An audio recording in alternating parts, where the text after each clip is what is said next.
I don't think I've ever had an experience like the one I had with Babylon. Never before have I watched a movie that worked its way from something I absolutely despised into something that I loved. I try to go into every movie with an open mind, but knowing the negative reviews this movie received, I was confident I hated it. Now, I'm not a fan of farce or maximalism, and the movie very thoughtfully explains the experience it's about to put you through. Much like dozens of other more palatable movies, the story follows the transition out of the silent era of Hollywood into the talkies. But it's a confounding retelling of film history that plays out like someone who's on cocaine telling you about a time they did cocaine. A drug which, by the way, wasn't even prevalent until the 1970s. But then again, nothing in this movie was. The civil rights movement, the sexual revolution, women fighting for a century for their role in the industry. Eat shit. It's happening now in the roaring 20s. It all feels like what making movies is like in the imagination of a 1920s prude who hates movies. You, what's your name? Tim, you're fired. What? You heard her, get the fuck off this set! Yeah, partying too hard the night before can be a problem on set, but my god, this is a nightmare. It gives me so much anxiety to watch. This is a workplace. How is anyone getting anything done with this much screaming? People didn't dress like this, they didn't talk like this, and those movies didn't even look like that. I'm all for taking creative liberties, but it's difficult to understand the point of a period piece that attempts to document the past when it seems to exist outside the reality of that period. I asked my teacher, did this happen? And he was like, no. And I was like, well, then why'd they write it down? It's as if you took the actor's struggle from Once Upon a Time in Hollywood and threw it in a blender with Boogie Nights, but with none of the heart, and had it all take place in the offices from The Wolf of Wall Street. It straight up takes the entire Boogie Nights firecracker scene, even though that was already a direct homage to Putney Swope. It all feels like having an air horn blown in your face for 3 hours. There is no subtlety. It's always the hammer and never the scalpel. Here I was watching a new Damien Chazelle movie and all I wanted was to make it stop. It just went on and on, completely uncompromising in its abrasiveness. The movie refused to change, but somewhere along the way, I did.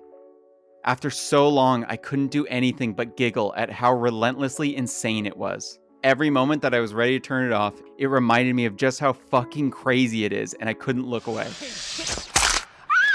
The movie was not good to me, and yet I found myself in a relationship with it all the same.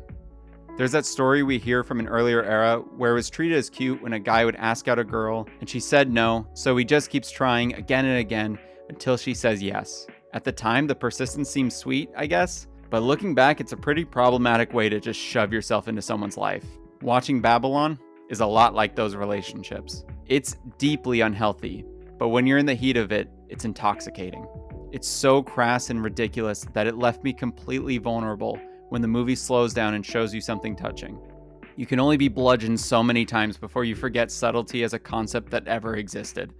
Lines that might be stupid on their own now sound like Shakespeare. I hate when people put fucking toppings on ice cream. The movie is visceral and arresting, and there's always an urgency to its pace, underlined by Justin Hurwitz's incredible score that sounds like his other work if it had drunken hiccups. One moment will be like almost moved to tears and then, whoa, what's that close-up doing in there? Anytime the movie knows it has you, it still cranks it up another notch, knowingly taking each bit several steps too far. Even when it reaches offensive levels of stupidity, it's really funny and a blast to watch. Think people want that, though? Sound in their movies? Margot Robbie is just let loose to throw everything she's known for at the screen all the time. It's like her portrayal of Sharon Tate, but possessed by, I don't know, some kind of cartoon character. And some people don't like Brad Pitt in this, but I thought he was perfect for the part. He's doing his usual thing, but it's exactly what the movie needs. He plays it cool enough to fit the bombastic setting, but reserved enough to shoulder the emotional weight of it all. I can't help but respect how big of a swing the movie takes. It revels in being provocative, but still acts like it has an importance to the life of cinema itself. It's boisterous and even a little arrogant filmmaking from director Damien Chazelle, but also, I think, deeply self-conscious. In 2014, Damien Chazelle burst onto the scene with his film Whiplash. It was a fantastic film. Took home 3 Oscars, the big one being J.K. Simmons for supporting actor. Chazelle was 29 years old. Here we have a kid who started out as a jazz drummer, who made a delightful indie, got jobs punching up scripts, got his original scripts noticed by some big names, made a short film for it that won Sundance, and made a Best Picture nominated film, all before the age of 30. That's the film prodigy story Hollywood is supposed to love. And they did, until they didn't. Now, I'm not a fan of revisionist history. Everyone loved La La Land when it came out. It was a romantic, feel-good movie about Hollywood, and it was fucking great. It tied the record for most Academy Award nominations. Damien Chazelle became the youngest person ever to win Best Director, and this happened. I'm sorry, no, there's a mistake. Moonlight, you guys won Best Picture. Sure. Here's where I come in. At the end of 2016, I was dealing with some health issues, and I wasn't able to work for months. I was feeling pretty down. La La Land came out, and it filled me with hope. When I was able to work again, I got a job that shot on the Warner Brothers lot. This stage is where I went to work every morning, and this set is where I took my lunch. La La Land came out at the perfect time in my life, but the worst time for Hollywood. The year before, we had #OscarsSoWhite, where no actors of color received any of the 20 nominations for the second time in a row. And only months before, we had the 2016 election. Given what we were collectively living through, Moonlight was the perfect film. It seemed to understand how everyone was feeling. Neither Moonlight nor La La Land had any way of knowing the landscape they'd be released in, but it was essential nevertheless. Doesn't matter how good La La Land is, or how iconic the imagery is, or that Nicole sits down to watch it every time I go to the movies. After award season, people did a 180 on their opinions of it. They decided they didn't want to see a white guy save jazz, and they didn't want to see a 32-year-old Harvard grad twerp take over Hollywood. One who got there by being really fucking good at making movies. It was a perfect storm, and two brilliant movies are forever remembered as being in competition with each other, despite how nonsensical that is. Years later, it feels like people still have trouble understanding that we can like both those movies.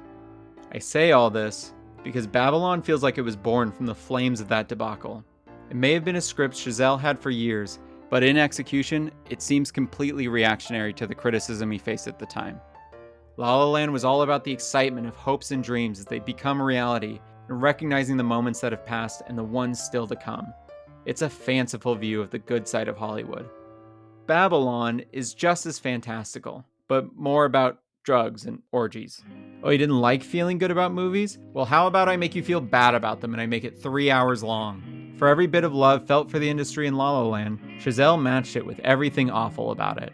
It was like he was trying to atone for his success. The movie is hyper-focused on the ugly side of making movies. Whether its portrayal is realistic or not, it is part of the industry and it is part of what we sit down to watch. The movie goes off the rails to make that experience entertaining, but I don't have a good reason for anyone to care. It exposes a futility in trying to review movies. There's no standard here. There's no one moment that you can point to that says this is a good movie. But a movie isn't a single moment. You can analyze and criticize it all you want, but when your butt's in the seat and the movie's working, how can anyone say that's wrong? All of this builds to a point to give weight to the movies we watch. The easy read of this movie is to call it an acknowledgement of all the struggles behind the scenes, and how all that fades away when the audience sits down and connects with the magic on screen. But that alone is not why I was mystified by Babylon. Some of the most remarkable experiences I've had with movies are the ones that have a chemistry with the audience, ones that rewrite our entire understanding of what we've been shown. I don't know if that's what Damien Chazelle intended, but it beautifully represents the world he's a part of. Movies are hard to make. Sometimes you're on set thinking, I don't know how this is going to work out. And then you see a rough cut and you go, oh no, this really doesn't work. But then you work on it more and more. You spend so much time on it. You live with it, constantly reshaping, refocusing, and reliving all that hardship it took to get there. And then it comes together. Something you thought impossible to find is there. For so long you were watching something terrible, and before your eyes, it comes alive. That's the feeling I had watching Babylon.